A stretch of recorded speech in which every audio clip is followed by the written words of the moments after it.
rocking and rolling. Welcome to the channel. Our whole goal is to pass the test. And one thing you'll learn is this. By the way, get a notebook out. If you need to take notes, pause whenever you need to pause because it's rapid fire. And our goal is to pass the test, not take a test. All right, so we're going through these 100 questions to learn how to pass the test. When I flip these questions, the answers are already there and the wrong answers. We're going to turn one question into 2 or 3 if needed, and we're going to keep trucking. Or we'll just bypass as we go along. You can pause at any time to address every question. All right. And the first area we're going to talk about is market participants and regulatory entities. Let's get rolling. Now, as you can see, the answers are here. This is designed for you to learn how to take the test, and it's another way to be able to study. Even the wrong answers provide other answers to questions. So let's learn. And pause if you need to read it.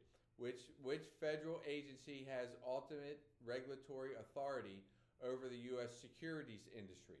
All right, so that's SEC. So for your notes, what you're going to write down is SEC equals authority over securities industry. Now, there's other answers in here.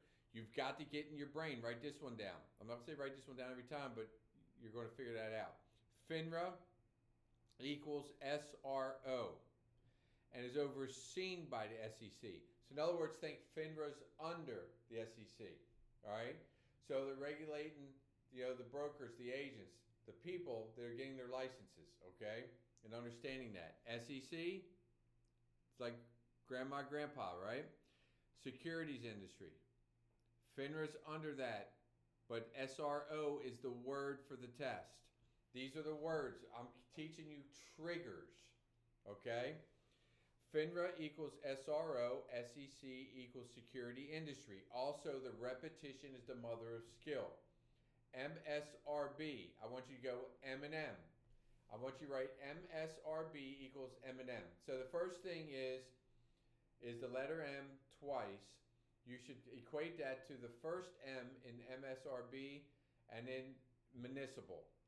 So if you have a question on MSRB, the first thing it should do is trigger you to the word municipal and go from there. Federal Reserve, monetary policy. Federal Reserve, monetary policy. Not regulations. There's 4 questions right there. You could very easily see 2 or 3 of those on the test. See how powerful is the way we're learning? Now, we're not trying to score 70% on this with the 100 questions. We're trying to learn test-taking skills, and we're also trying to get multiple definitions and to get familiar with questions and teach how to get the right answers, all right? The SEC was created by which act? 1934. Now, make a note. You need to know 1934, 1933. You need to know all 4 of these. So there's 4 potential answers again, all right? So Securities Exchange Act of 1934 create the SEC. The way I would have learned this is S and E. So it's SEC. SE equals SEC. SE 1934, SEC. All right? Exchange. All right, so I want you to think about Securities Exchange Act, 1934, SEC. Now, these were wrong for the question, but there's other questions that could make it right. So 1933, think to yourself, that's where it gets started. It all starts there. New issues. Doesn't create the SEC, but it's new issues. Okay, IPOs. Those are your buzzwords for 1933. 1934, SEC. 1933, new issues and IPO. Investment Company, keyword, Act of 1940. It regulates investment companies. All right? It says enacted after SEC existed. I want you to master what I just covered. You can throw the extra in if you want. Trust Indenture Act of 1939. Says it governs bond indentures. Bond indentures. Now, at any point while we're learning this way and giving you 4, 5, 6 answers potentially on your test, you can also pause it, read it on your own, but you can also pause it and pull up, Chat, Gemini, something, and get a little bit depth. But when you get to depth, be careful. I want you to focus on what the main definition is or the main concept is as far as that's concerned. So you could get an example here and say, okay, for the SIE exam, what can you give me what the Securities Act of 1933 would be for the SIE exam? What should I look for? All right, and keep the buzzwords. Now, this is to create a laundry list of stuff for you to pass the test again, all right? Which statement best describes the SEC's oversight of FINRA? All right, FINRA rules must be approved by SEC. You're going to see some repetition on purpose as we go through these 100 questions, all right? Because this is based on sticking points that was requested to be done, all right? So you're going to see some of those, sticking points for this particular individual, which will ultimately help you pass the test anyway, right? To be able to do that, all right, and make that happen. So FINRA is SRO. There it is again. But you're getting it in your brain because you're hearing it again. FINRA equals SRO. FINRA equals SRO. Now let's look at some of these wrong answers, see if there's anything we can pick from them. SEC operates independently of FINRA. All right? FINRA rules require SEC approval. That's where I gave you the grandma, grandpa example, right? Overriding their kids, which would be FINRA. So it isn't fully independent. All right. Now FINRA it says the SEC has authority over FINRA. All right, and understanding that, not reverse. The SEC authority extends well beyond municipal securities. Right. So SEC says regulates municipal securities. You're putting yourself in a box there. All right. So from this question, the main thing we want to get is the FINRA. Here's what I want you to get if you pause it. What's FINRA and what's the SEC? How's that relate, okay? As far as that's concerned. That's what we want to get from that question. All right? Now, absent of an exemption, most securities offered to the public must be registered with the SEC. Now, 1933, we said what? New issues. Okay, new issues. And understanding that. SIPC could be one. You could write SIPC and FDIC next to each other. SIPC insures broker-dealer customers against firm failure. Not the market dropping, firm failure. FDIC has to do with banks. But they're similar in what they do. If you want clarity, pull up your tool to learn, Chat, Gemini, whatever it may be, Claude, whatever that is. And I want you to type in, if you're not sure, type in how does the SIPC and FDIC differ for the SIE exam? I'll tell you, bam, right there. SIPC is this, FDIC is this. Sometimes I want you to research because by doing that, it gets in your brain deeper, all right, and understanding that. So you potentially pause that, all right, and understanding that. Approved by the Federal Reserve? No, wrong answer. What's the Federal Reserve responsible for? Think. Monetary policy. Let's go back to one. Right here. Monetary policy, okay? See, they're all going to wrap together at some point. Which action can the SEC take against a firm that violates securities law? They bring civil enforcement actions. All right? You're not going to issue warnings. Says they don't only refer criminal cases and set interest rates, okay? But it's, because if they violate, all right, if they violate, it's all about what? Getting action on that, enforcement actions, all right? You can pause that, read that on your own. As far as that's concerned, like I said, some of them will flip through pretty quick. Which statement correctly distinguishes the SEC from FINRA? We talked about this, all right? You may not have it yet, but you go, oh yeah, we covered that. But guess what? That's why we're doing the repetition. Answer is B. SEC is a federal government agency. FINRA is SRO. Get that in your head. SEC, government. FINRA, SRO. FINRA, SRO, SEC, federal government. And the other ones are designed to related trying to trick you, so we're not really going to go through that. All right, but you just got to get that. SEC, federal government. FINRA, SRO. The one way you can remember that too is you don't say FINRA is not double F, right? FINRA federal. I'm sorry, FINRA federal. Say that 5 times quick. FINRA federal. No, not that. Okay? And that means it would be the opposite. So SEC is federal, FINRA is SRO. In doing that. FINRA is primarily responsible for regulating broker-dealers and their registered representatives. I want you to think about it. When you go take a test, when you fill out your paperwork to get approved, whether it's finishing your your Series 6 or 65 or different licenses of that type, you're going through FINRA to get approved. All right, you're going through FINRA to get approved to be able to do that. So I want you to realize FINRA. Here's what you say to yourself: FINRA deals with me. FINRA deals with my manager. FINRA deals with my broker. FINRA deals with everyone that's got a license. Got that? Now FINRA is also what? What do we say? SRO. SEC is what? Federal government. Okay? Getting that down. Federal regulatory, again, authorities derived from the oversight of the SEC. Okay?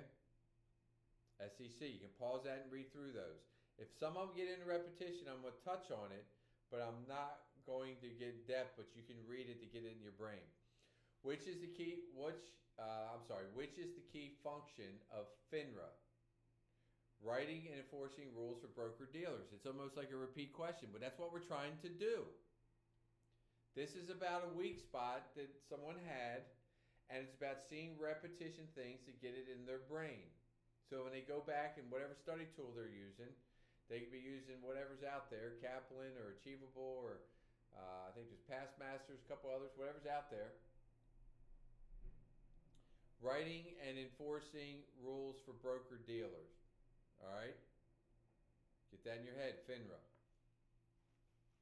Here we go. Monetary policy. Federal Reserve is monetary policy. Repeat. All right, understanding that. SIPC is insuring customers' accounts. Now, you should have done that research on SIPC and what? FDIC. All right? And understanding that. Disputes between customers and broker-dealer members are often resolved through FINRA dispute resolution, arbitration. All right? And understanding that. Primary arbitration says right there. You can read through that one. I'm not going to get a lot into that one. What did we say? Here we go. I slowed down. MM. As soon as you see MSRB, freeze. Right now, freeze. Without reading anything else, you go, okay, wait a minute. Is MM in the question? MSRB writes rules governing, or in the answer, I mean, rules governing which type of securities. Look at that. There it is. B. Municipal. Think about that. You can learn a lot from this question. M and N got it right. MM got it right. Don't complicate it. You can go read 58 pages in a book about 4 questions if you want, or you can learn how to pass the test. Either one's okay, but it's just, let's get through this thing and get it over. All right, and understanding that. And you could read the others as well. All right, you can get an idea what they are, if they even apply. All right, but usually if I'm cutting through Chase, we're just trying to get the main points of what's in the question. Which entities enforce MSRB rules? All right, FINRA and banking regulators. So you got to make a note of that. FINRA and bank regulators. MSRB writes rules, but FINRA and federal bank regulators examine for and enforce compliance. Bottom line is you just got to know the FINRA part and potentially the bank regulators. All right, and understanding that. If you want to read the rest, you can go through that if you like. The MSRB does not have authority to, all right, examine and enforce compliance with its own rules. Now, What you can do, since we had several questions, you'd say, what is the MSRB function for the SIE exam? What do I need to know? All right, and understanding that. So the biggest thing is does not enforce compliance with its own rules, and understanding that. MSRB is a rule-making body. It relies on FINRA and bank regulators, see that, for examination and enforcement. So MSRB will write the rules. These two will oversee it. All right, and again, if you want to read anything else, go for it. Here we go again. MSRB rules must be filed with and approved by SEC. MSRB equals MM and approved by SEC. Or you could even write down MSRB equals MM/SEC. All right, and understanding that, you get an idea. Which of these must comply with MSRB rules? Banks dealing in municipal securities. Now, here's the point with this again, all right? And here's what we're trying to get. Read A, B, C, D. Look at not the definitions underneath, but just read what the choices were actually at the top up here. Just look at them. As soon as you see MSRB, we said look for MM. And it's municipals in the answer, and there it is, A, boom. Remember, we're just trying to click the right question so we can get a license, because you're going to learn the business on how to help families or businesses from whoever is coaching you up on how to get it done. This is just to get you through the licensing, all right, and doing that. That's a big deal. M&M, man, it just happens every time. State securities regulators primarily enforce state blue sky laws. Now, the first thing I want you to do is pay attention here. State's a trigger, because that means it completely knocks out the what? The federal. And understanding that. All right? And the banking laws are completely separate from the state scenario. And tax laws is not what they enforce. Okay? So state, you think the state you're in, and it's the state blue sky laws. Blue sky laws just basically means it's the securities laws for the state. Okay? Trigger that in your brain to get that straight and understand that. Uniform Securities Act serves as a model for. Now, USA equals state. As soon as you see Uniform Securities Act, in your brain you got to go, this is a state question. The Uniform Securities Act serves as a model for, look at it, B, boom. So if you know it's state, that knocks A out. MM only deals with the municipals. And SIPC has to do with what? Fraud, etc., when you looked it up and understood it. And FDIC is similar for banking versus investing, right? And understanding that. If you're going to crush this thing, you start getting these concepts down. Which is generally registered at the state, always remember, make a note, is this a state question or a federal question?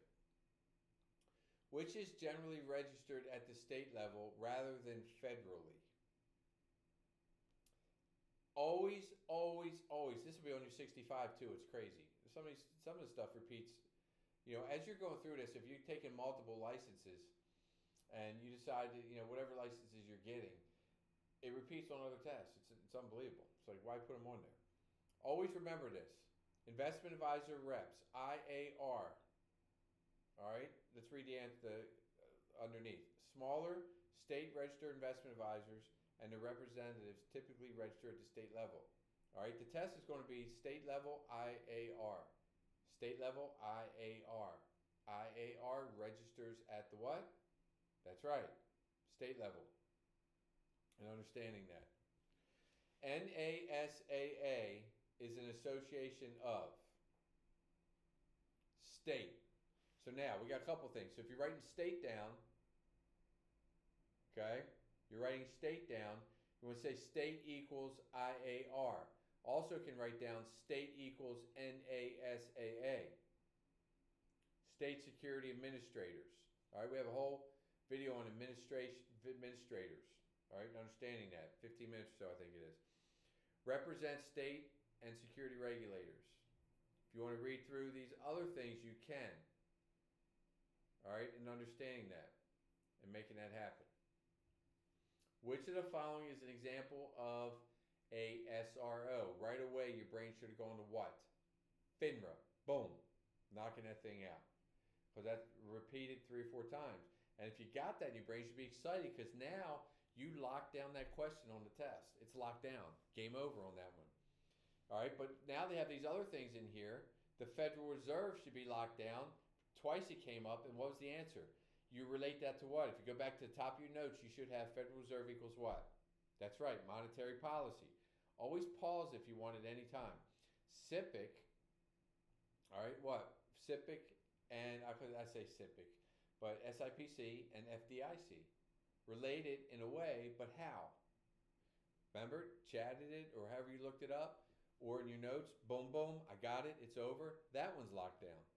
Federal Reserve, locked down. See?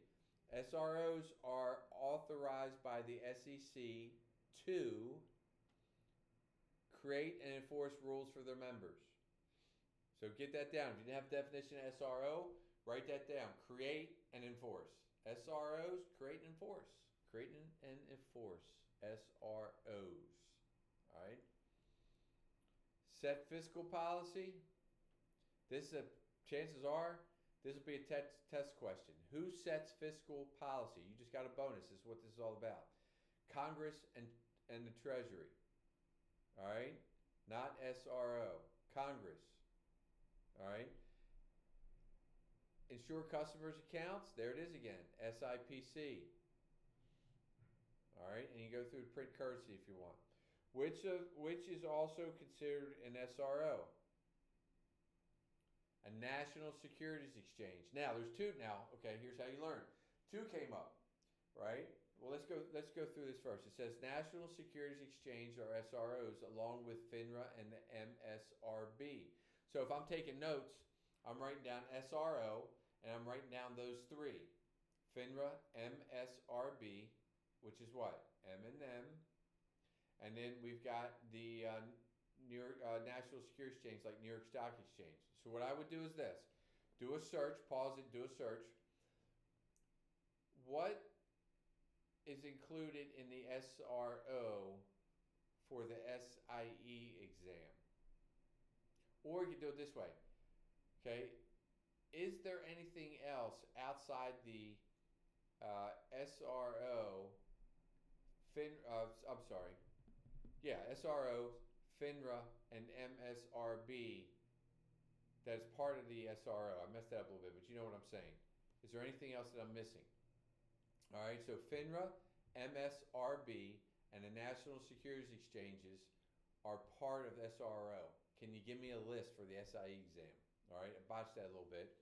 All right, but that's okay. That's why we're doing this, nice and slow. Make sure we get through this, but focused. The Federal Reserve's regulation governing credit extended for securities purchases is known as Regulation T. Regulation T. Now, that's related to, I want you to write down margin equals Regulation T. All right? You got some other things down here you need to know. So you're going to want to write these 3 down. Regulation D, Rule 144. You can search them. It may get you a little clouded in the beginning, but I want you to understand these are terms that will come up, and you can review those. The one thing with Regulation D, I want you to write Regulation D equals private placements. Private placements. And with Rule 144, I want you to write down restricted securities. Restricted securities. With Regulation T, I want you to write down margin equals Regulation T / extension of credit.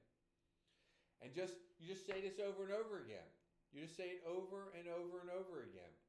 Regulation D, private placements. Regulation D, private placements. Rule 144, restricted securities. I mean, however you want to learn is totally up to you as far as that's concerned. Now, with the maintenance call, I'm sorry, with the margin, all right, you write down these words: regulation T, write down maintenance margin, actually write down house margin, and then, or house call margin, and then write down maintenance margin.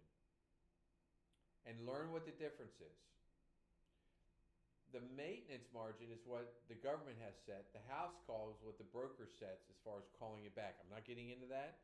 We have something on that, but just understand in your notes, you say, okay, I just learned with margins, I need to learn the regulation T, I need to learn the maintenance, I need to learn the house call and the margin call, right? I need to learn those. I need to learn regulation D, Rule 144, Rule 15C, 3-3. I just got 6 answers possibly right there. Bam, knocked out. Understanding it. The Federal Reserve is primarily responsible for, hopefully you said monetary policy. If not, it's okay. It's not there yet. It was on the second question, right? FR equals MP. I don't know, that really helps, but it's Federal Reserve equals monetary policy. Federal Reserve monetary policy.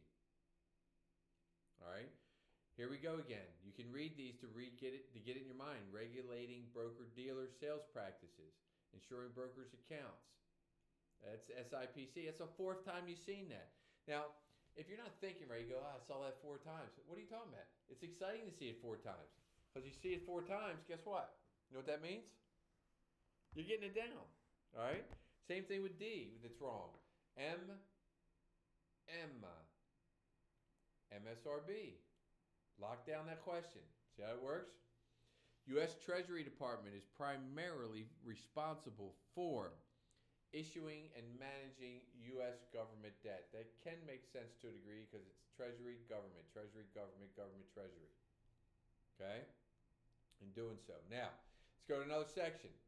All right, so before we do that, now what you do is you can always pause here or write a new title and start your new trigger words.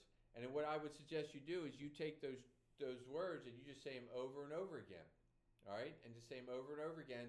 Or you can re-listen to this while you're driving or something down the road because you know what it is, just to get that repetition in your mind. Because the way we're doing this is going to should shrink the amount of effort you need to put in passing this thing to get it done. All right? Prohibited activities. Let's rock and roll. Changing the subject now. All right? We're going to do about 20 questions on this. Insider trading. So you write a new title called Prohibited Activities. We're going to say insider trading. All right? And the answer is B. The key word with insider trading is material and non-public information. All right? I want you to make a note. I want you to pause. Well, you don't have to pause, but I suggest you pause. And you look up what is the difference between material information and non-material information for the SIE exam. And the key word will be non-public and material. All right, and understanding that. And then you got some other things you need to look at here. So look, you know what? Technical chart analysis. We'll get to that, but that's something you're going to need to know. Technical analysis. All right, and understanding that. Which act specifically addresses civil, okay, so watch, civil penalties for inside trading. When you see that, you go, okay, civil, that's the key word in the question. What's the key words in the question? All right, so Insider Trading and Securities Fraud Enforcement Act of 1988. It kind of makes sense because what? It's in the question and the what? Answer. So you can almost guess what that is. Now, if you're thinking right, you're going to do a rehash here and say, okay, Securities Act of 1933 is what? And we said the keywords equal what? New issues and what? IPOs type stuff, right? That's not insider trading penalties. Investment Company, keyword, Act of 1940. Regulates investment companies. It's right there in the question. Trust indentures. The Trust Act. Okay, look for how it correlates. We're looking for those correlations. All right, next question. A corporate officer who tips a friend to trade on undisclosed merger news is engaging in. Okay, let's go back. Tips, undisclosed. Tips a friend, undisclosed. Because that means it's what? Right here. Non what? Public information. That's inside trading. Non-public. Boom, inside trading. Understanding how that works, okay? Arbitrage is a question you're going to need to know. You're going to need to know that. There's a better definition than just that, but you need to know what arbitrage is. You can search it if you like. It'll come up at some point. Information is generally considered material if it would likely affect the investor's decision to buy or sell. All right? So in other words, they need that information to make a decision. And if you would have researched looking it up, you would have seen the difference between material and non-material information. All right? And understanding that. Again, you can read through the rest if you want. Which of the following would not typically be considered an insider? An insider. A retail investor with no access to non-public information. So they don't have a clue what's going on. Well, think about it. If CFO's on the inside, they know what's going on. All right? They understand that. A company director, they're inside the company. They would know what's going on. An employee, they're inside the company. So the first thing you do is you say, okay, these three are inside the company. They know things going in the company that you and I wouldn't know. But keywords are no access, non-public.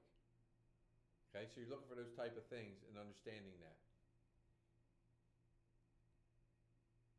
All right. Creating a false appearance of active trading to induce others to buy is known as market manipulation or painting the tape. Market manipulation or painting the tape. Need to know those. All right, and understand those. Due diligence, best execution, you can read through those, but we're going to focus on this question. False appearance, your market manipulation. Painting the tape is on that list, all right? Two parties. Now, here's what I want you to get. I'm going to help you with something here. All four of these, you need to know. You need to know. Okay, so let's start with the first two words. We're always looking for trigger words. Two parties agreeing to simultaneously buy and sell. So buy and sell simultaneously, yeah, that word. A security to create misleading activity is called, it's matched order. There's another one called wash order. So what I would do is I would do a search, pause it and do a search. Because this is all on your test, all right? I'm not giving you anything that's you're not possibly going to see. And we're not rambling, all right? What is the difference between matched orders and wash sale? And what you're going to find for the SIE exam or for the 65 exam or whatever exam people are taking, right? This one happens to be the SIE. Matched, I used to think about when I played with the kids with the card game. I had to have two cards to match. So two parties, two. Wash trades one. All right? Look it up and learn it. Front running, exactly what it says. Trade ahead. You're out in front of a pending order from a client. Churning, you're going to know excessive training. Churning equals excessive training. All right? Arbitrage, it's a real strategy. It's not illegal. All right? And it talks about price differences. Second question talked about price differences. But again, that's another one you can search and take some notes on. All right? This is a 100-question test, but we're knocking out more than that and getting that done. So all those buzzwords, front running, all right, equals what? Trading ahead. Churning equals excessive trading. And then arbitrage equals price differences. And understand what that means by doing that. Matched orders equals two parties. Wash trade, one party. Spreading false rumors to move a stock price is an example of, okay? We have a video on market manipulation and a list of them in doing that. So it's market manipulation. False rumor is not best execution. or suitability or legitimate. Those words alone should help you understand that, right? Pump and dump schemes typically involve artificially inflating. Now, time out. I'm not even going to read the rest. Buzzwords. You got a flat tire. You got to pump it up. So what do you do when you're pumping it up? Inflating. All right? Chances are you're going to see these words on the test. Pump and dump. Pump means inflate, and then dump means what it means. Get rid of it. All right? Artificially inflating a stock price, then selling it at an inflated price. I'm going to pump it up, then I'm going to get rid of that thing. And understanding that. Dollar cost averaging you need to know. All right? How that works. Rebalancing, potentially, as well. But we're going to focus on what's in front of us. Excessive trading. Oh, wait a minute. I'm backing up. You probably already saw it. Excessive trading. Talk to me. What do we say? What's the buzz? Turning equals excessive trading. Okay? And doing that and understanding it. Arbitrage keeps coming up. But that's a legitimate thing. And understanding that. All right? Hedging. All right? When you see hedging, think about reduces risk. Reduces risk. Underwriting has to do with before a new issue hits the market. That's a completely different thing. All right, but potentially testable. A primary purpose of anti-money laundering, you may see it as AML, rules is to prevent illegal obtained funds from appearing legitimate. I think if you read what anti-money laundering means in your mind or get an idea of what it means, I think you have a very good idea of getting this question right, but you can read through it if you want. Which act requires financial institutions to establish AML compliance programs? All right, the Bank Secrecy Act. You can potentially add that to the list of 33, 1940, 1934 below. 34 is not below, but add that to potentially to the list. There's Regulation T. Remember what that is? If not, it's okay. But that's why we're bringing it back up, so you can hammer this fast and get it out of the way. Get it done.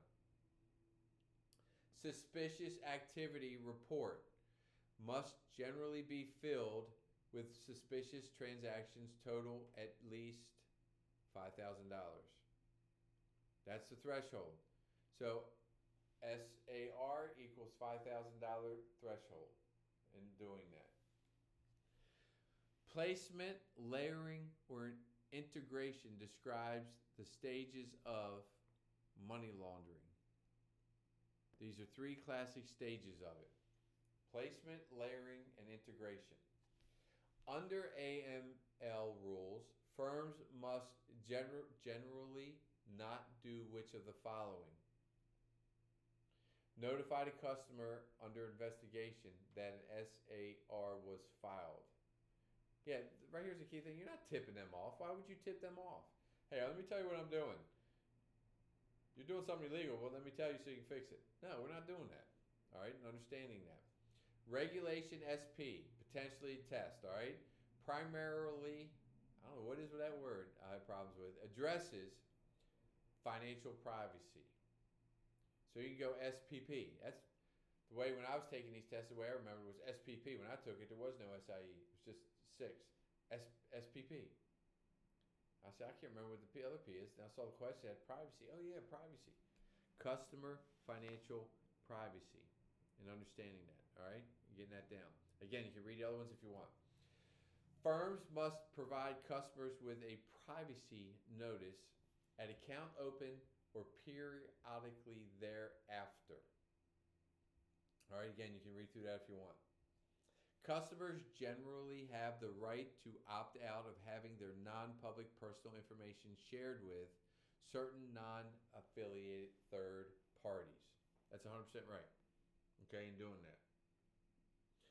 All right, and then you can read the other ones if you want to glance through those, but that's the answer. Recommending unsuitable excessive trading solely to generate commissions violates, as soon as you see violates, ethical you would think would be in play. Ethical business practice standards. All right, and understanding that. There's Regulation T again, margin credit, SIPC again, Insolvency, not sales practice ethics, right? Guaranteeing a customer against the law. Guarantee is a problem. Always remember, guaranteeing and approving are no-nos. You may see a trick question on the SEC where it says, the SEC approved. No. Guaranteeing a customer against loss in a security account is prohibited. Period. End of story. All right? So let's move on to the next section. We're going to handle about 20 questions here. All right, customer accounts. To open a new brokerage account, a firm must obtain at minimum essential facts about the customer, including identity and financial information. You need to know what the heck's going on to be able to help them out. You need to know a little bit, all right, about what's going on. You can read through this question and study it if you need to. A joint account, that's probably the buzzwords, along with the rest of the ones I just forgot to read or didn't read yet because I should have read it first. A joint account with rights of survivorship, okay? What do they want with that? Means that upon death of one owner, it passes on to the surviving owner. Now, there's a list of trusts that you're going to want to get down, and there's 15 minutes on trust, and you'll want to get those down and understand what they are. A discretionary account requires which of the following before discretion can be exercised? Discretionary account. If you have to look that up, look that up. You got to have written authorization on a discretionary account. You got to have it. Okay? It's absolutely got to be done. So always think about that. Always think about the fact that you need written approval on most things, okay? And understanding it. All right? And how it works. Written authorization from the customer and acceptance by the firm. All right? Always look for that and understanding that. A custodial account. UGMA, G for Georgia, UTMA, T for Texas, is managed for the benefit of, it's a minor. Now they've got Coverdell's and 529 plans that have come out, etc. Now, one thing with the UGMA and UTMA, a lot of times the question will say, what's in the UTMA that's not in the UGMA? And there are several things, but it's real estate a lot of times. I won't say that's exactly if it comes up on a question, but that's a lot of times what they want. We actually have a video that goes over that, all right? Now, a power of attorney on a broker account grants the agent. A power of attorney on a brokerage account grants the agent trading and other authority to act on the account has beholder. So like for instance, if someone's parent were to, God forbid, get ill, they can sign a power of attorney over that, all right? So POA authorizes the agent to act on the account without transferring ownership. Now here we're talking about a little bit different, but it's the concept. You can always do a search to kind of, if you got confused on that, do a search on how does a power of attorney on a brokerage account work for the SIE exam. But don't get too deep in learning 18 sentences. What's the question one? All right. CIP, Customer Identification Program, requires firms to verify a customer's identity using name, date of birth, address, identification number. You would think that'd be kind of common sense that it would be all that. Something like this on this question, you're going to want to say, okay, you know what? I need to get all these down. The more they ask for it, it's probably what it is. All right, but these are the ones that are a part of that. CIP requirements were established under which laws? Patriot Act. So to a degree that kind of makes sense where you need to verify customers' identity, and they're going to do it under the Patriot Act that was established 20-some years ago, I believe. All right, in doing that. Here's 33. Come on, buzzwords, talk to me. What is it? New issues. Here's the 40. Come on, let's go. Investment companies. Regulation T, what is it? Margins. There's three of them. What is it? You got the Regulation T, you got the margin in general, you got the maintenance margin, and you got the house call margin. See? Giving you more questions throughout as things come up. All right? Sorry, take a little drink there. Now, if a firm cannot verify a customer's identity under CIP, it should consider not opening the account. Just flat out not opening it. All right, we're passing a test here. CIP procedures must be applied at the time the new account's opened.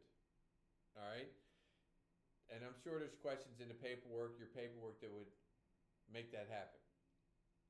All right, the Know Your Customer rule. If you see NYC, that's what that is. Primarily requires firms to use reasonable diligence to know the essential facts about every customer. Kind of makes sense. Know your customer. Verify Social Security. Well, that's not knowing my customer. Know your customer. Report all customers' trades. Well, that doesn't help me know them. But if I want to learn essential facts about every customer, oh yeah, it gets me to know them. Gets me to know them better. KYC, here it is again. That's why I used it. Obligations apply at account opening and on an ongoing basis. All right? Account opening and an ongoing basis. You always want to know if something changes. Which of the following is not typically part of KYC information gathering? Their investment portfolio. All right? Because you want to know what their risk is, get to know them. You want to know what financial situation is, get to know them. And you want to know the representative's personal investment portfolio is not the answer. You want to know that that's not the answer. Think about it. If you're sitting down with somebody like me or somebody else, you want to know their objectives, their tolerance, and their situation. The portfolio's got nothing to do with that because you, pay attention, you do not set a portfolio if you don't do A, B, C because you got nothing to set it on. Right? Okay? Knock that question out.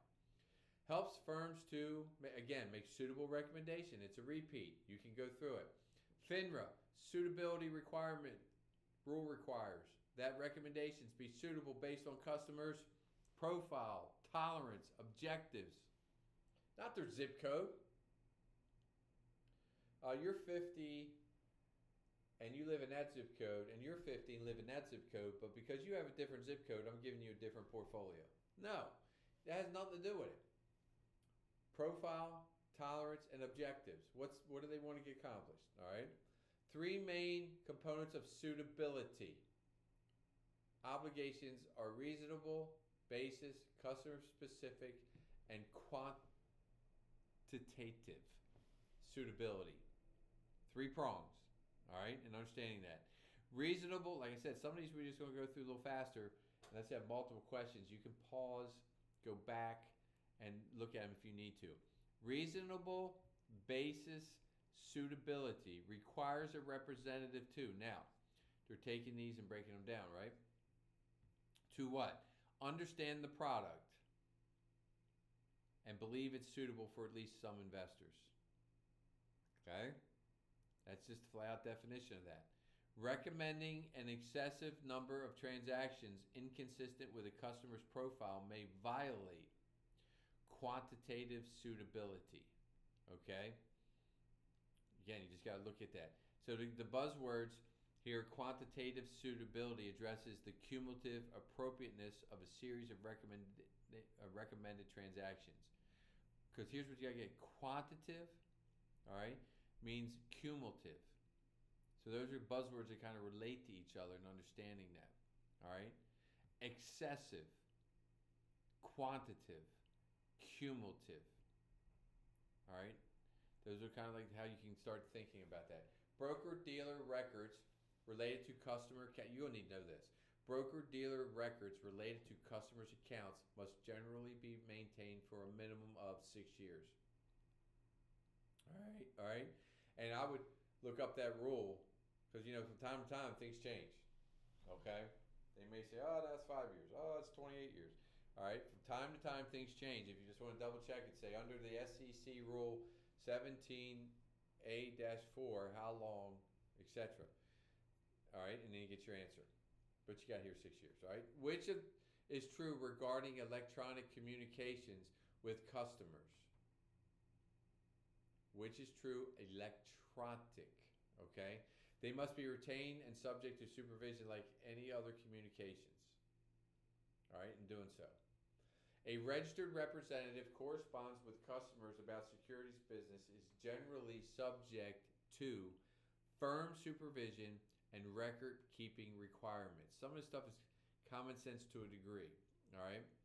Let's get into the last area here. All right. FINRA.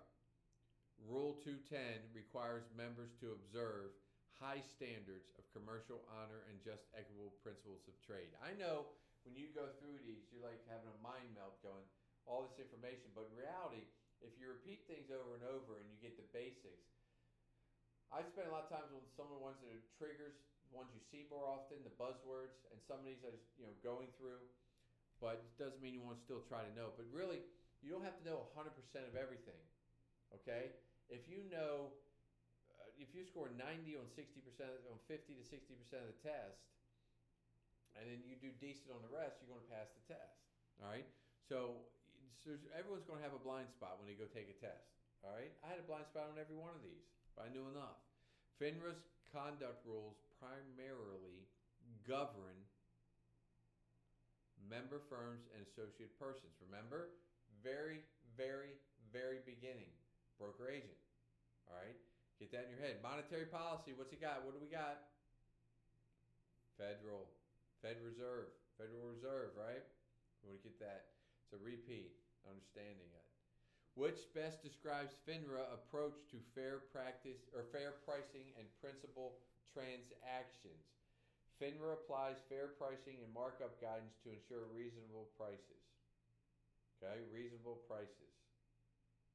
Here's Regulation T again. What did we say it was? Margin credit. Margin credit. What did we say Rule 144 was in your notes? We said write down 144 equals restricted stock. You can also write control next to that. All right, potentially coming up, all right? A violation, look, buzzwords, that's all you want. Okay, a violation of FINRA rules can result, violation, okay, it's FINRA, all right, rules can result in which sanction? Fines, suspension, or bar from the industry.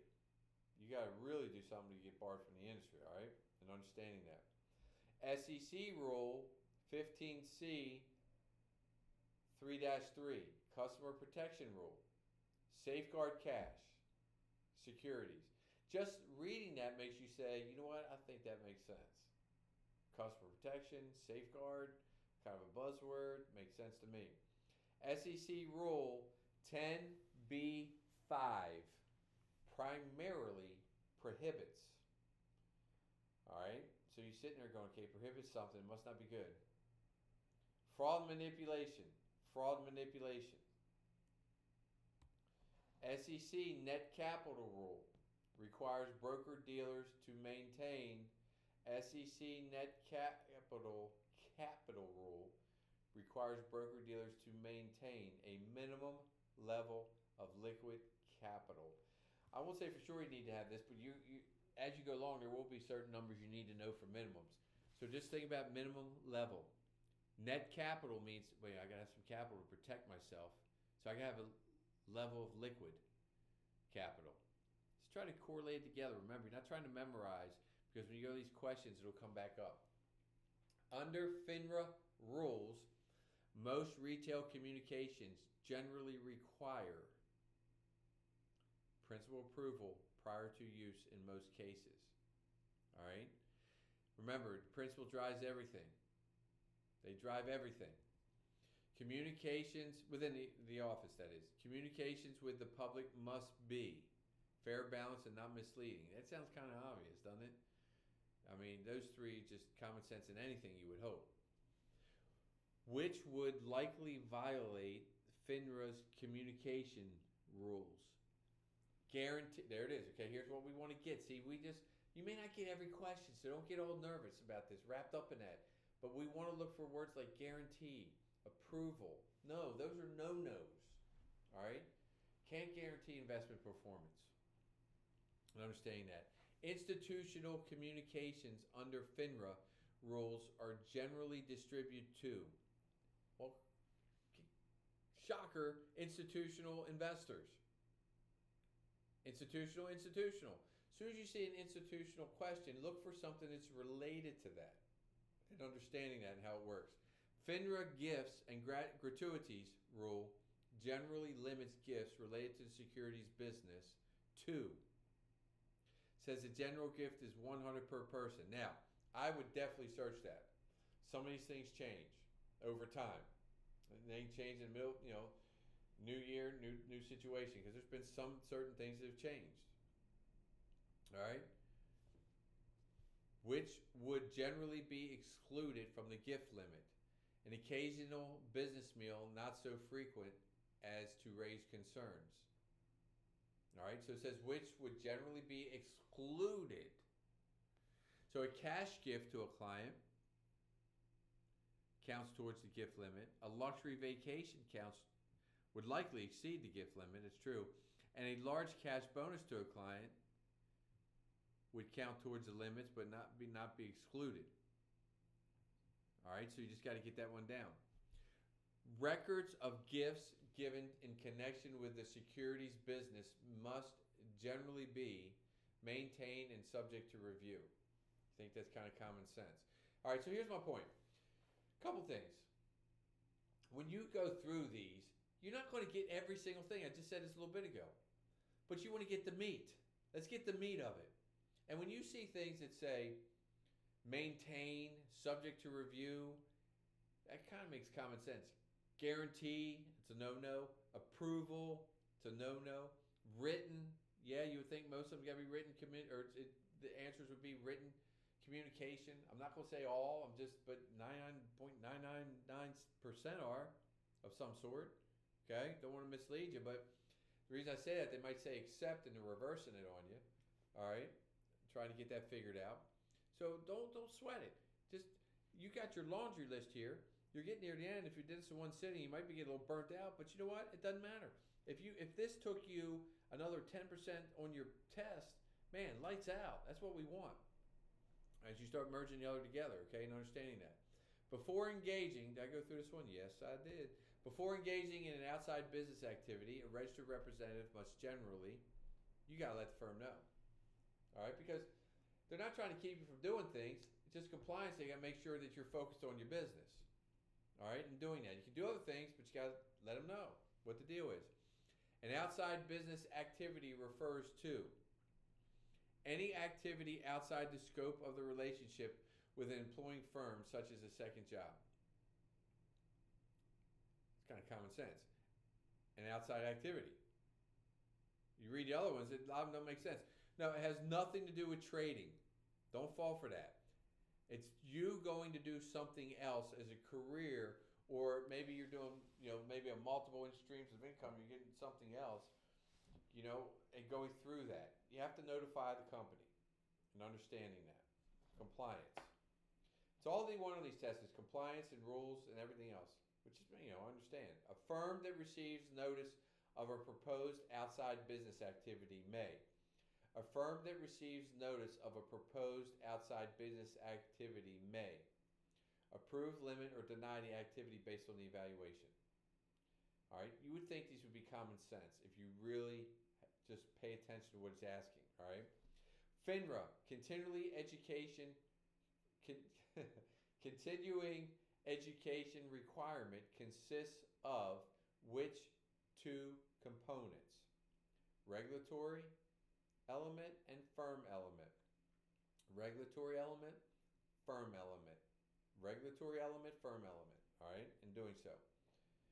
The regulatory element of continuing education must generally be completed annually based on FINRA SIE rules. Now, some of these I'm just going through because they're cut and dry.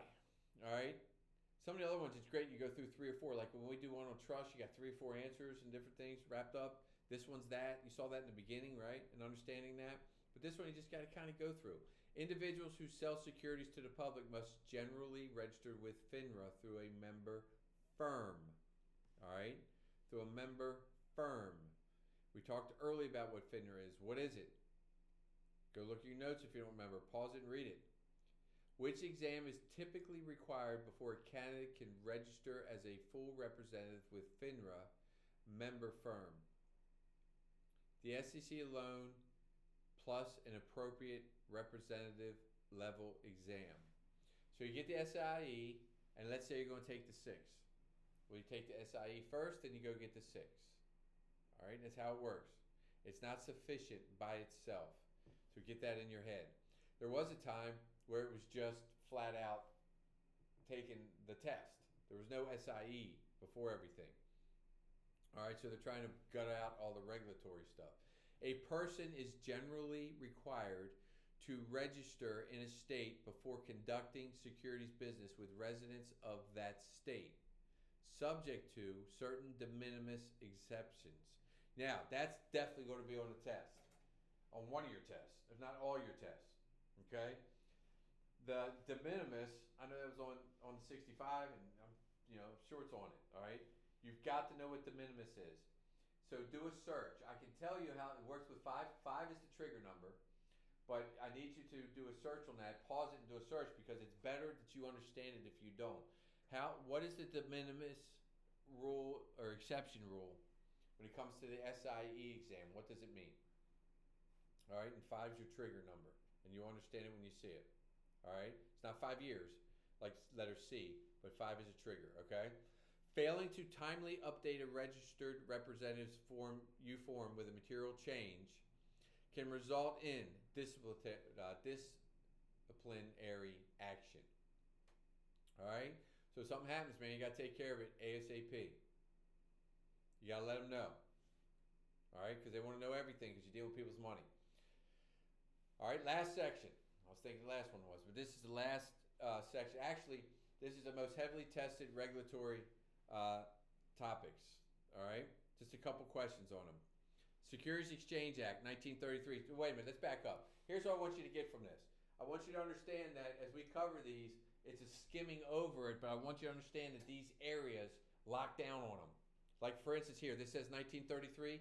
Lock down on the. We have a video on that, but lock down on the acts 33, 34, 40, the different acts. Okay, just lock down on it. Remember. 33 is what? New issues. Okay? We've gone through this, in nauseam over and over again, which is great. But I want you to read it on your own if you want at this point, because I painted the direction for you to go. You can pause it and read this to nail it. All right? Same thing with this one. 34. Remember, secondary markets created by the SEC. Secondary markets. All right? All right? Secondary markets, stock market, etc. Read the rest. You'll get it down. We talked about SIPC. Pause it. We know Federal Reserve equals what? I'm not saying it. You got to go back in the beginning or look at your notes. It's time you got that down, right? 1940. See the gist? What was the subject? Heavily tested. These are tested, all right? Trigger for you to understand. 1940. And I have a closing thought for you at the end. 1940. Investment companies such as mutual funds. Okay? Investment companies. And read through broker-dealers. We already talked about who they are. They're FINRA, right? M&M, we already covered that with municipals. All right, going through that. Here we go. 1940 requires which of the following? Registration of persons who provide investment advice for compensation, such as certain exemptions. All right, just get it down. You can read through the others if you want, but don't clutter yourself. SIPC, remember, I'm backing up here. I said SIPC and FDIC. Know the difference. You should have looked that up. If not, do it now. Loss to broker-dealer insolvency. Be careful for A. Watch out. It's not about losing money. All right? It's not about that. Okay? Market being temporarily down or something like that. It's not about that. It's about insolvency up to certain limits. And you can search that if you didn't already. It probably came up when you searched it. What's the SIPC limits? All right? And understanding that. SIPC coverage limits are generally up to, here you go, $500,000 total, including $250,000 cash. All right? I knew it was coming, but it's good for you to search it, get it in your head, and then get it again. Because we're about getting things ingrained to get the test right. All right? There you go. Which of the following is not covered by SIPC? Commodity future trading. Boy, you got to get this down. You better make sure you don't get commodities under your securities umbrella for the test. All right? And understanding that. All right? For different things.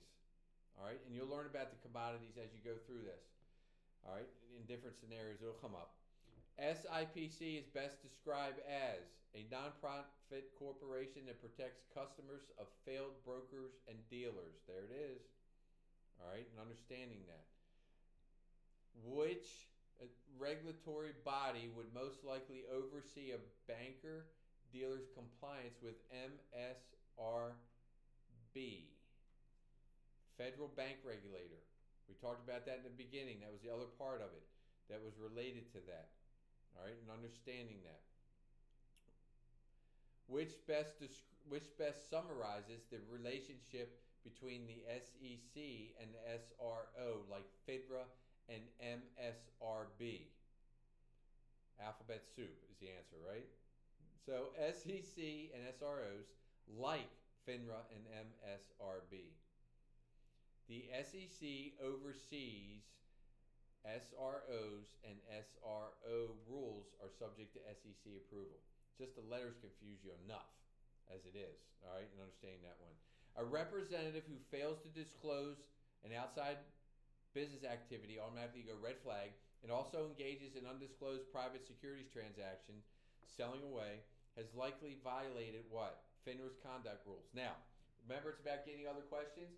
Look up, if you don't know, what is the definition of selling away for the SIE exam. You can even type words in and keep it simple, please. But the bottom line is it'll tell you like a two-line quick thing to master. All right, and understanding that.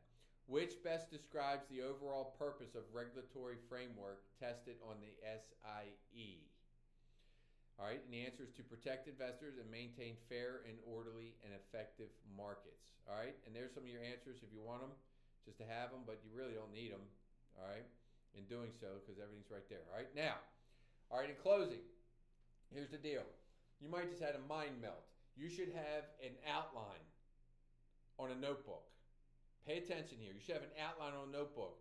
Do not get overloaded with 100 questions on part of the test. Just take that what you've got written down, all right, and understanding it. Like MSRB equals MM. Get that kind of stuff down. FINRA equals SRO. And you just do that and you gut it. I gut it. If you take that notebook of notes and you gut that and you go through some of these other things and repeat some quizzes and repeat some tests, repeat specific subjects and whatnot, you will continually get this thing down and you will speed the process up faster than you ever have. All right? Have a great day.